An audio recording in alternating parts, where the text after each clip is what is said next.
नमस्कार दर्शकों, आज हमसे बात करने के लिए मौजूद हैं doctor R A Kushwaha ji, जिन्होंने एक पुस्तक लिखी है बौद्ध धर्म और निर्वाण। नमस्कार डॉक्टर साहब। निष्पक्ष प्रतिनिधि से चित्रसेन जी, धन्यवाद। नमो बुद्धाय।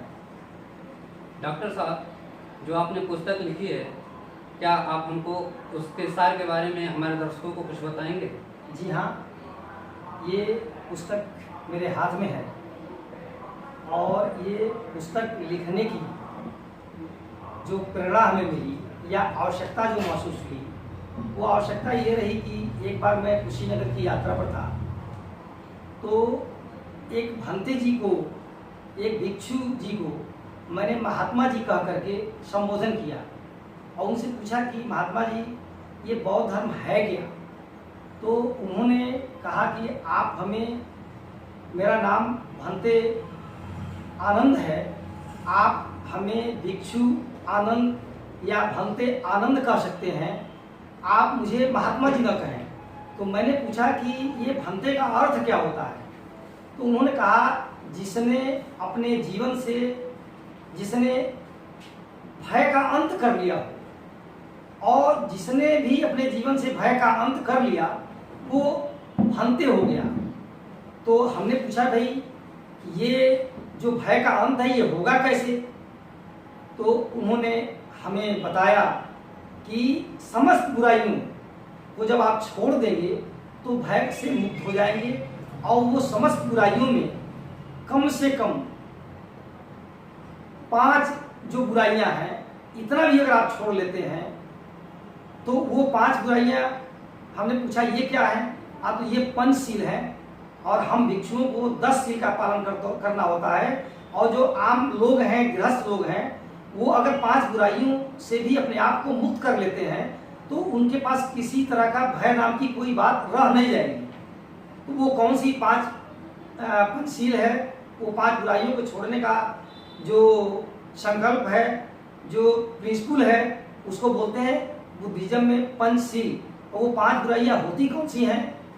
कि पहला है पाणातिपाता बेरमणि शिक्षापदम समादियामि, यानी भी मन से, वचन से, कर्म से किसी भी प्राणी का, चाहे वो मनुष्य हो या अन्य कोई प्राणी हो, उसको दुखी आप न करें और प्राणी की हत्या भी न करें। और बुद्ध ने बिंबिसार से, मगध में, ये पशु बलि पर रोक लगवाई थी वहाँ के राजा को कन्विंस कर करके। और दूसरा जो है इनका जो पंचशील है वो है अदिन्न दाना बेरमणि शिक्षापदम समादियामि, यानी कि बिना दिया हुआ कोई भी वस्तु ग्रहण न करें, ये उनका है। यानी कि चोरी न करें। तो जो चोरी नहीं करेगा, जो किसी को सताएगा नहीं, वो कभी उसके पास किसी तरह का भय नहीं जाएगा।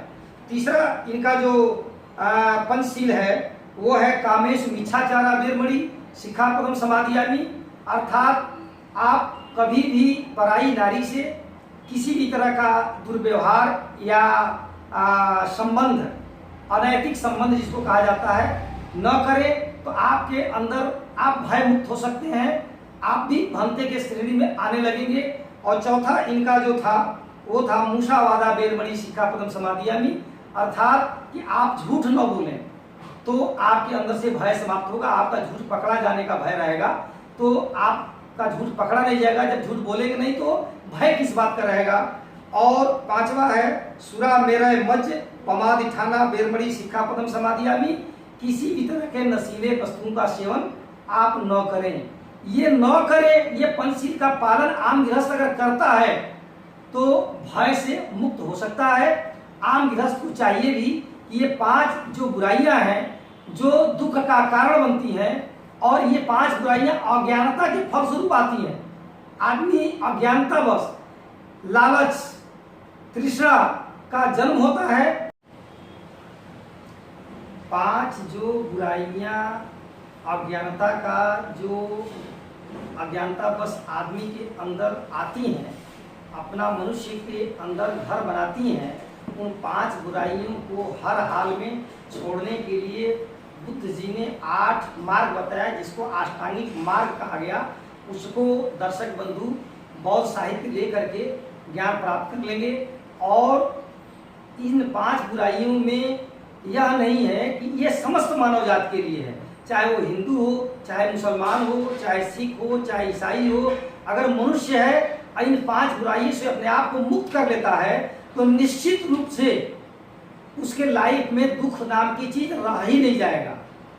और जीवन का जो अंतिम उद्देश्य होता है हर किसी मनुष्य का, चाहे वो किसी भी पंथ का हो, ये होता है मोक्ष की प्राप्ति। और बुद्धा का जो मोक्ष की प्राप्ति है, जिसको निर्वाण कहा गया, और पुस्तक में भी मैंने बौद्ध धर्म और निर्वाण जो शब्द दिया, तो निर्वाण का मतलब होता है समस्त बुराइयों से अपने आप को मुक्त कर लेना।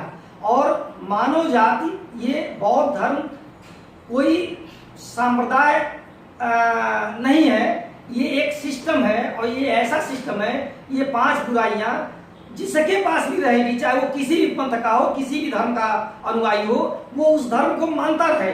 और इन 5 बुराइयों को दूर करने का, और ये कोई दूर नहीं करेगा, बाहर का आदमी, कोई बुद्ध भगवान दूर नहीं करेंगे, या कोई आदि शक्ति या शक्ति दूर नहीं करेगी। स्वयं को दूर करना है और स्वयं को अपने अंदर झांकना है, स्वयं को अपने आप को देखना है, जिसको बुद्धिज्म में विपश्यना भी कहा गया है। विपश्यना का शाब्दिक अर्थ होता है अपने आप को देखना। तो अपने आप को क्या देखना? अपने आप के विशेष रूप से बुराइयों को देखना कि हमारा जो व्यवहार है वो कहाँ तक हिंसक है, हमारा जो व्यवहार है कहाँ तक जो है बुरा है। उन बुराइयों को अगर निकालना है तो साधना में या ध्यान लगाने में ध्यान इसी बात का लगाना है कि हमने बैठ में 12 घंटे 24 घंटे हमने कौन सा बुरा काम किया, और अगला जो 12 घंटे 24 घंटे होगा हमारा, वो हम बुरा काम वो वाला कम से कम न करें, और आगे भी बुरा काम से हम हमेशा मुक्त रहें। अगर बुरे काम से मुक्त हो गए तो हमारा निर्वाण की प्राप्ति हो गई। और ये जो गृहस्थ हैं उनके लिए निर्वाण सिर्फ पंचशील पर 100% कमांड ही है यथासंभव। और जो बौद्ध भिक्षु हैं, जो बौद्ध विद्वान हैं या जो बुद्ध हैं, उनके लिए बुद्ध ने 10 शील और 10 पारमिताएं भी बताई, उसका स्टडी करने की जरूरत है। तो उनको जो बौद्ध भिक्षु हैं और जो बौद्ध विद्वान हैं, जिनको निर्वाण, उनका जो निर्वाण है उनका लेवल और हाई लेवल का है। उनका निर्वाण क्या है कि जो छठा है शील, उस शील का नाम है विकाल भोजना बेरमणि शिक्षापदम समाधियानी, यानी कि असमय भोजन भिक्षु को करना मना है। भिक्षु लोग अपने जाब के अनुसार उनको दीक्षा देना है, दीक्षा देना है, दीक्षा का काम है ज्ञान बांटना है जो बुद्ध ने दिया। तो उसके हिसाब से वो भोजन अकाल में जब चाहेंगे तब नहीं करेंगे, वो अपना असमय से भोजन न करें, उनके लिए बुद्ध ने बताया। और फिर उनके लिए बताया कि नच गीत वादित विशु दासना बेरमणि शिक्षा प्रथम समाधियानी, नाच गाना बजाना देखना मना है और करना भी मना है। किसके लिए? बौद्ध भिक्षु के लिए। हम आम लोगों के लिए उन्होंने नहीं मना किया, आम जो गृहस्थ हैं उनके लिए शुरू के जो पंचशील है 5 ही मना किया, लेकिन जो भिक्षु हैं उनको न नाचना है, न गाना है और न बजाना है। ये नाच गाना जो बजाना है ये गृहस्थों के लिए। और जो 8वां है माला गंध विलेपन धारण मंडल मूक पमाद ठाना बेरमणि शिखा पदम समाधियामी, यानी कि किसी भी तरह के जो ये क्या बोलते हैं आभूषण है, आभूषण किसी भी तरीके के ये धारण उनको नहीं करना है, माला नहीं करना है। और विलेपन में क्या है कि सेंट क्रीम पाउडर उनको नहीं लगाने हैं, भिक्षु को नहीं लगाना। इसलिए हम कहीं भी भिक्षु लोगों को देखते हैं न वो टीका लगाते हैं और न किसी तरह का चंदन लगाते हैं और न वो माथा को विभिन्न तरीके से सजाते हैं, अपने बालों को न झाड़ते हैं, मैंने एकदम सिंपल लाइफ ये उनके लिए कहा गया। और कहा गया उच्च शयना महाशयना बेरमणि शिखापदम समाधियामी, तो ऊंचे सिंहासन पर या ऊंचे आसन पर बैठना भिक्षु के लिए मना है। और लास्ट जो दशाशील है वो है जात रूप रजत समाधि ठाना बेरमणि शिखापदम समाधियामी, रुपया पैसा सोना चांदी धन दौलत भिक्षु को इकट्ठा नहीं करना है। अगर भिक्षु 5 शील जो प्रथम था गृहस्थ के लिए वो और प्लस ये 5 सील जो इनके लिए स्पेशल है, अगर ये उसका पालन नहीं करेंगे तो उनके जीवन में भी दुख रहेगा। और जो गृहस्थ है वो गृहस्थ 5 सील के अलावा दूसरा जो 5 सील है वो कर ही नहीं सकता। उसको रुपया चांदी सोना पैसे की जरूरत है, उसको क्रीम पाउडर की जरूरत है, उसको महासेना पर सोने की जरूरत है, इसलिए कि उसके लाइफ में बहुत सारे आते हैं क्या बोलते हैं कठिनाइयाँ, उनसे मुक्त होने के लिए या वो बेस है, पूरे सृष्टि का बेस है किसान या आम लोग, तो उनके लिए वो जरूरी है। अब मुझे ये कहना है कंक्लूजन में कि अगर निर्वाण की प्राप्ति करनी है यानी दुख से मुक्त पाना है, दुख से अपने आप को मुक्त करना है, एकदम प्रसन्नचित चेहरा आपका खिला हुआ गुलाब जैसे आप चाहते हैं कि आपका रहे दिखे और आप स्वस्थ रहें, तो आपको हर हाल में पंचशील को छोड़ना पड़ेगा। और पंचशील जो है आपका ही दुख से मुक्त करेगा और निर्वाण के मार्ग की तरफ ले जाएगा। वो छोड़ने का संदर्भ यहाँ ये है कि बुराइयों को छोड़ने से है। पंचशील में जो 5 बुराइयां बताई गई हैं, 10 शील में जो बुराइयां बताई गई हैं, बुराइयों को छोड़ना पंचशील को अपनाना हुआ। तो आप पंचशील को अपनाएं और बुराइयों को छोड़ें, जिससे कि आपके जीवन से दुख जाए, दुख से मुक्ति आप पाएं और निर्वाण की तरफ पहुंचे।